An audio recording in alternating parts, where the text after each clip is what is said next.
What's up, guys? Thanks as always for supporting the show. It would mean a lot to me if you would take a second to scroll down and hit that subscribe button so you don't miss any more of our videos. Also, make sure you follow us all over social media so you don't miss any of our content or show announcements. I've sensed a lot of negativity from Warriors fans. I did a radio hit in the San Francisco area on Tuesday where there was quite a bit of negativity as well. Like, I understand the sentiment. Like, this is a remarkably long slump. You were 12-3 at one point in time, and now you're 500. Like, I get it. But I do really think that mostly this is a slump. Like, nobody is playing well for the Warriors right now. The team, as a team against Cleveland, was 0 for 14 on wide open threes, meaning the defender was at least 6 feet away. They were 0 for 14. Steph Curry and Buddy Hield, your two best shooters, were 0 for 7. On wide open threes. Even if you think Steph is losing a step, even if you think he's not as capable of getting separation as he used to, he's going to shoot better than 0 for 4 on wide open threes like he did against Cleveland. Buddy Hield will play better. Andrew Wiggins will play better. Gary Payton II will get healthy. Role players will make more shots. A lot of this is just the reality of the nature of the regular season in the Western Conference. Denver just had a stretch where they lost 3 out of 5 and things were looking bleak. Now they've won 3 in a row. They have the 7th best record in the league. Earlier this season, the Nuggets lost 7 out of 11. Here's where they're at now. So there have been 2 separate points already this season where I've seen Nuggets fans that I follow and talk to are like, this shit looks bleak. Now it looks good again. The Lakers, you remember, I had a complete meltdown 3 weeks ago about the Lakers, and they've currently won 5 out of 7, and things have stabilized for them. This is the nature of the Western Conference. You're always 2 good weeks from being the 5 seed and 2 bad weeks from being the 11 seed. That is how this goes. You're in one of the down stretches right now, an exceptionally down stretch. I get it. But that's all this is. It's a down stretch, in my opinion.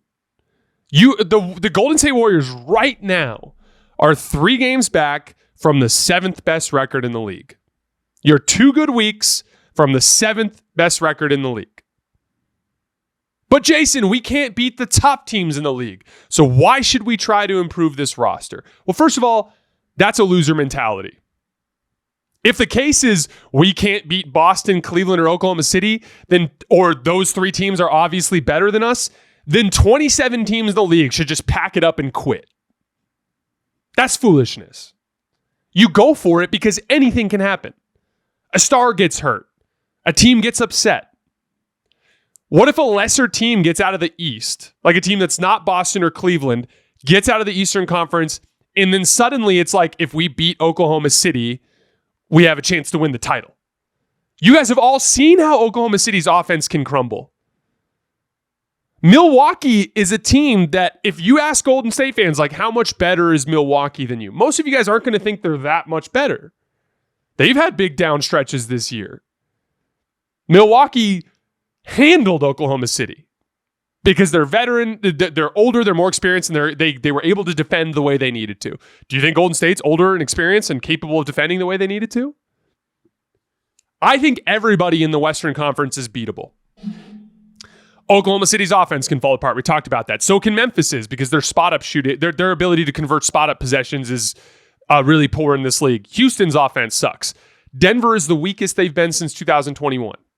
Dallas has injury issues. I like Dallas, but they have injury issues. The Clippers are depending on James Harden and Kawhi Leonard. The Lakers are depending on 40-year-old LeBron and still don't have a starting 2 guard. Minnesota, their entire 3-4-5 just can't shoot. So now follow this through with me to conclusion.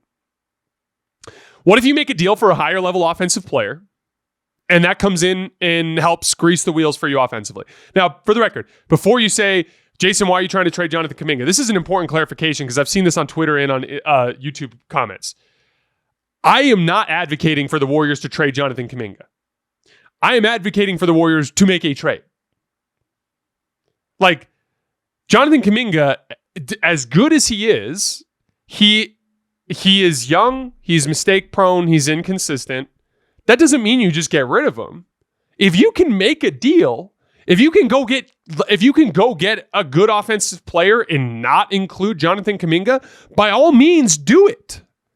I'm just saying if that's the if that's the sticking point, you got to include him. The numbers are pretty clear. As good as Jonathan Kuminga is, he doesn't really impact winning that much at this point in his career. He can't consistently knock down spot-up shots, and he's a bad off-ball defender. Those are two things that will be crippling in a postseason series. If you're getting lost off the ball and you're not following the game plan defensively, and you can't knock down a wide-open shot when a defense is daring you to do it, those are things that are going to be a problem in a postseason matchup. As good as I'm a big believer in Jonathan Kuminga in the big picture. I don't even care that he's mistake prone. He's a young forward. He's a young athletic forward who is raw. I would love for him to have an opportunity to go to some team or even with the Warriors to have lots of usage, lots of shots, to make a lot of mistakes and to learn to play on the fly and not have that kind of pressure. That's not the situation. You're on a roster with Steph Curry and Draymond Green. He's not going to get that leash here.